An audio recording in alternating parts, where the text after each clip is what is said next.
हर हर महादेव। हरे कृष्णा।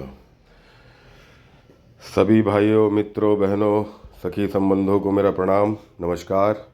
कैसे हैं आप सब? उम्मीद है बढ़िया से होंगे, अच्छे से होंगे, ठंड का मज़ा ले रहे होंगे। और मैं भी थोड़ा, मेरी भी तबीयत थोड़ी डमाडोल है, सर्दी ज़ुकाम वगैरह है। लेकिन मैं सोचा नहीं, वीडियो बनाना है, करना है, काम है, कर्म है। तो आज ये जो मैं लग्न चार्ट लेकर मैं हाजिर हूँ आपके सामने, इसके ऊपर कुछ डिस्कशन करनी है और आपको ये बताना है कि क्या कारण है और ये क्यों मैं कहने जा रहा हूँ, ये वीडियो के माध्यम से बताता हूँ। ये लग्न चार्ट जो है, ये ऐसे व्यक्ति का है, उन्होंने मुझसे कुछ ऐसा नहीं कहा कि वीडियो बनाने के लिए, मैं ये खुद से बना रहा हूँ ताकि आप लोगों से ये बात शेयर कर सकूँ, समझा पाऊँ। ये कुछ सूत्र के कारण कुछ पॉइंट्स हैं और इसमें समझने वाली बात यह है कि इसमें जो भी कारण है वो अब ध्यान से समझिएगा, धर्म से जुड़ी हुई बात। क्योंकि ये जो चार्ट है ना, ये ऐसे व्यक्ति का है, जब मैंने देखा था तो समझ में आया था, किसी और ने दिखाया था इनका चार्ट और इनके लिए बताया था। ये धर्म में जुड़े तो रहते हैं लेकिन धार्मिक होने का एक दिखावा करते हैं। मतलब धर्म का दिखावा जिसे कह लें, धार्मिक होने का दिखावा, उसको मतलब धर्म का मतलब धार्मिक होने का प्रिटेंड करना उसको, मतलब ये प्रिटेंड करते हैं कि ये धार्मिक है पर ये एक्चुअल में है नहीं। अंदर से इनका एक भौतिक विचार, एक भौतिक कारण आ ही जाएगा। अगर इनका एक क्या है ना कि धर्म से या भगवान से एक रिलेशन इनका स्वार्थ के हिसाब से है। जब जब थोड़ा ठीक रहेगा, जब बोलबाला रहेगा तो बहुत अच्छा, अपना सब कुछ बढ़िया है। कहीं ना कहीं अपमानित भी करते हैं, वो भी मैं कारण बताऊंगा क्यों। जब खुद का अच्छा रहता है या खुद अपने आवेग के बाहर चले जाते हैं तो सामने वाले को अपमान कर देते हैं। ये तो धर्म में नहीं आती है। और धर्म में या धार्मिक होने का कारण ये नहीं है कि मेरे हिसाब से, ये मैं अपना अनुभव बता रहा हूँ, मेरा ओपिनियन, ये आप मुझे सही समझे या गलत समझे, ये मैं अपना सोच बता रहा हूँ। धर्म का या धार्मिक होना ये नहीं कहा जाता कि पूरा लगे हैं 4-5 घंटे तक घंटी बजा रहे हैं, स्कंद पढ़ रहे हैं, श्लोक पढ़ रहे हैं, पाठ पढ़ रहे हैं और इधर कोई कुछ कर रहा है तो ध्यान उधर है। ये नहीं है धर्म मेरे हिसाब से। और ये धार्मिकता नहीं दर्शाता है, स्पिरिचुअलिटी नहीं दर्शाता है। धार्मिक अंदर से, मन से हो जाता है। ये जो चार्ट है ये दर्शा रहा है कि मैं शरीर से, अपने फिजिकल अपीयरेंस के हिसाब से ये धार्मिक है। मतलब ये लोगों के बीच में जा रहे हैं, बहुत टीका वीका लगा के धार्मिक है, इस तरीके से ये प्रचलन अपना चला रहे हैं, ठीक है। लेकिन इनकी आत्मा उस चीज़ से नहीं जुड़ी हुई है। वो ठीक कहीं ना कहीं जाके अटकेंगे या गुस्सा करेंगे या उन्हीं भगवान, उन्हीं आराध्य को उल्टा पुल्टा या अनाप शनाप सुना देंगे जब इनका काम नहीं बनेगा तो धर्म वो नहीं है। उतार चढ़ाव, कम ज़्यादा, सुख दुख धर्म में आता है और धर्म यही सिखाता है कि इसमें बैलेंस करना है और समझ के चलना है। जब सुख आए तो एक्साइटेड नहीं होना, दुख आए तो डिप्रेस नहीं होना। और धर्म और धार्मिकता मन से, आत्मा से भी पुकारने से होता है। अगर मन से भी अगर नाम जपे तो भी धर्म मानी जाती है। तो क्या कारण है जो मैं ये सब इतनी बातें मैंने कही है, तो ये किस वजह से होता है? अब मैं आपको बताता हूँ किस वजह से होता है। सबसे पहले देखिए, ये कर्क लगन की चार्ट है और मैं ये खास करके कर्क लगन के या कर्क राशि के जातकों को मैं पॉइंट आउट नहीं कर रहा हूँ, लेकिन इस चार्ट के हिसाब से मैं बता रहा हूँ। और ये ज़्यादातर मायने कर्क लगन की कुंडली में ही होती है, क्योंकि कर्क लगन सबसे शांत लगन है, ठीक है। धर्म का ऑलरेडी वास है इनके अंदर। प्रभु श्री रामचंद्र जी का कर्क लग्न था, ठीक है। अब उसमें नाड़ी नक्षत्र, ग्रहों का स्थिति, कहाँ रहना कहाँ बैठना, वो अलग मायने रखता है, उसको अब इसमें ऐड मत कर लीजिएगा। ये मैं एक जस्ट पॉइंट बता रहा हूँ। और जो भी मैं ये वीडियो बनाता हूँ ना, मेरे कुछ प्यारे व्यूअर्स हैं, मैं उनको ये बात कहना चाहता हूँ कि 5 उंगली जैसे बराबर नहीं होती है, तो सभी का अनुभव एक जैसा नहीं होता है। मैं अपने विचारों में, अपने कुछ परामर्श में मैं कहीं अमल करता हूँ या मेरा कहीं सही है, कहीं मैं गलत हूँ, किन्हीं किन्हीं के विचारों में या किन्हीं के क्या कहते हैं ये ज्ञान में। ऐसे ज्ञानी मुनि लोग भी हैं जहाँ मैं ये नहीं कह रहा हूँ कि मुझे ही सब आता है, मैं बिल्कुल कभी नहीं, और किसी को भी नहीं आएगा पूरा। ये समुद्र शास्त्र है, ऑकल्ट साइंस है, आप जो भी कह लें इसे, ज्योतिषी, एस्ट्रोलॉजी, जो भी, उसके हिसाब से मैं बता रहा हूँ कि ये अनुभव है। हर किसी का अपना एक अनुभव है, जैसे मेरा है, मेरा कहीं रहा है, लगा है, वो मैं आपसे शेयर कर रहा हूँ। ज़रूरी नहीं है कि 10 के 10 ही सही होंगे और 10 के 10 को ही मानना होगा। 10 में 5 लोग भी अगर कह रहे हैं हाँ हाँ ये बात सही है, तो 5 उंगली जैसे बराबर नहीं है, तो वही परिस्थिति आ जाती है। तो कृपया उस हिसाब से समझें, विचार करें, फिर कमेंट करें। चलिए कोई बात नहीं, अब आते हैं वीडियो पे वापस, नहीं तो काफ़ी लंबा हो जाएगा, फिर कुछ कमेंट आएगा ऐसा। तो ये कर्क लगन का चार्ट है। मेन मुद्दा बात यह है, ये कर्क लगन का चार्ट है। और अब देखिए, जो धर्म का स्वामी है, धर्म भाव कौन सा हुआ हमारा, ये नवम भाव, ठीक है, नवमांश। इसके मालिक कौन, मीन राशि के मालिक, इसके मालिक कौन, गुरु।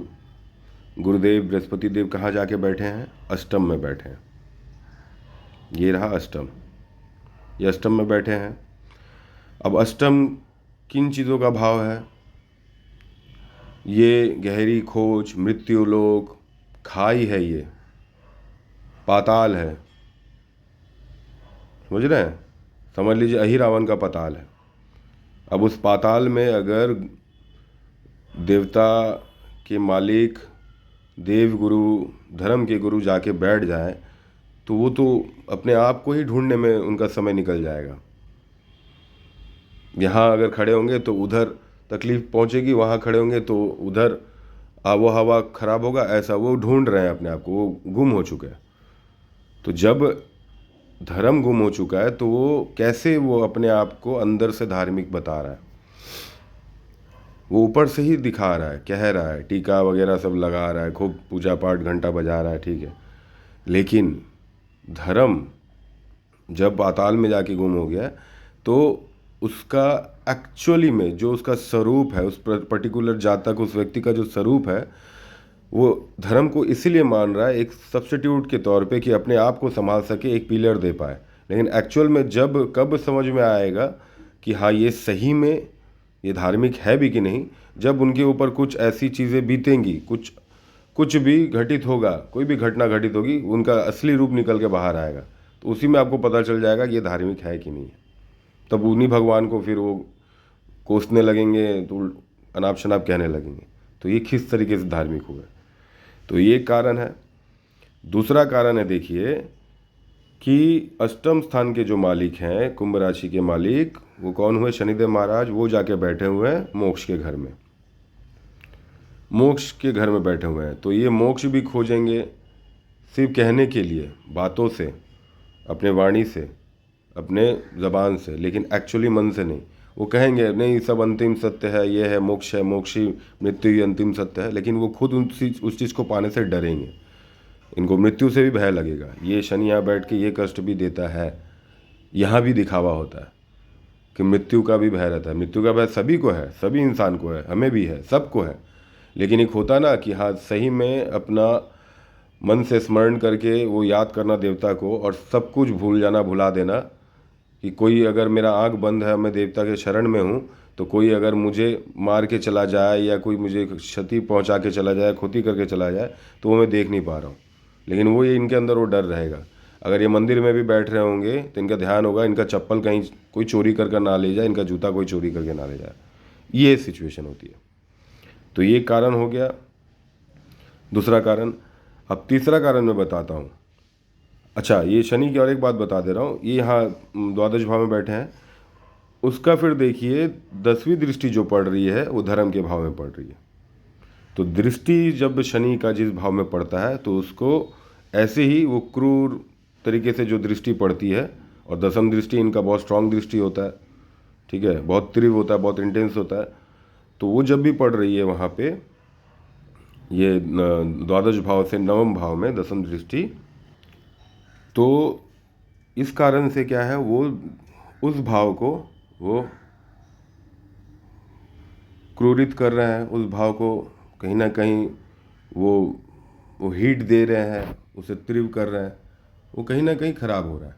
ठीक है, शनि का यही कुछ उदाहरण है कि शनि की दृष्टि, शनि जहाँ बैठता है उसे मजबूती देता है, वहाँ लोहा मनवाता है।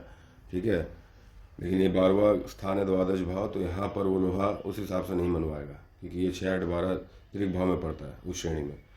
लेकिन इनकी दृष्टियाँ जो होती हैं, तो जिस जगह में दृष्टि पड़ रही थी वहाँ से वहाँ कुछ ना कुछ डमाडोल रहता है।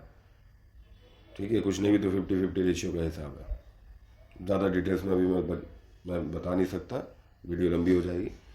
तो इनकी दसम दृष्टि जो नवम भाव में पड़ रही है, तो इसकी वजह से यही कारण होता है, ये चीज़ उत्पन्न होती है। अब आइए तीसरा मैं बताता हूँ, तीसरा सूत्र। अब देखिए, ये जो राहु देव है जो पंचम भाव में बैठे हुए हैं, ये यहाँ से बैठ के इनकी पंचम दृष्टि पड़ रही है धर्म के भाव में। अब देखिए कैसे इंटरकनेक्ट हो रहा है ये चीज़। ठीक है, वाइस वर्सा जो भी है, इंटरकनेक्ट कैसे हो रहा है। अब राहु की पंचम दृष्टि धर्म भाव में पड़ रही है, और धर्म का मालिक जाकर बैठा है अष्टम में, तो कहाँ है वो, कैसे, वो तो इधर उधर भाग रहा है, तितर बितर हो रहा है। राहु की दृष्टि जब पड़ रही है, तो राहु क्या है, उसे, राहु का काम है तोड़ना, तो कैसे वो जोड़ पाएगा धर्म से, और धर्म खुद जाके बैठा हुआ पाताल में। तो मूल मंत्र यही है कि ऐसा व्यक्ति धार्मिक होने का दिखावा करते हैं, लेकिन एक्चुअल में धार्मिक नहीं होते। एक्चुअल में जो स्पिरिचुअलिटी जो एक होता है, इंटेंट होता है, जो कि हाँ चलिए मैं एकदम, वो सही में वो कहते नहीं है, वो पाखंड नहीं होता है, वो पाखंड नहीं करते हैं जो धर्म मानते हैं। समझ रहे? जो एक्चुअली धार्मिक होते हैं वो पाखंड नहीं करते। बस यही कहने का कारण था मेरा, कि ये दिखावा उस तरीके से करते हैं, मृत्यु का भी भय है, एक अंदर एक अलग सा डर, अज्ञात डर रहता है, भय रहता है, ये सब कारण से। और बृहस्पति और एक चीज़ देता है अष्टम में बैठ के, अज्ञात भय भी देता है। ये आप समझिएगा, किसी भी आपके अगर इर्द गिर्द में कोई हो, या देखिएगा कभी ऐसा चार्ट मिले, तो आप ये समझ पाइएगा, आप कहिएगा और या पूछिएगा, देखिएगा वो चीज़ निकल के आएगा। तो मुद्दा बात यही है कि धार्मिक व्यक्ति जो सही सही में धर्म को मानते हैं, वो पाखंड नहीं करते, वो दिखावा नहीं करेंगे। तो यही कारण था। उम्मीद करता हूँ, आशा करता हूँ कि कुछ हद तक मैं समझा पाया हूँ इस विषय को, इस वीडियो के माध्यम से। बाकी इस वीडियो को पसंद करें, अपना प्रेम दें, लाइक करें, और मुझे भी अपना आशीर्वाद दें। ख्याल रखें, अच्छे से रहें, महादेव सब सुखी संपन्न रखे। हर हर महादेव, हरे कृष्णा।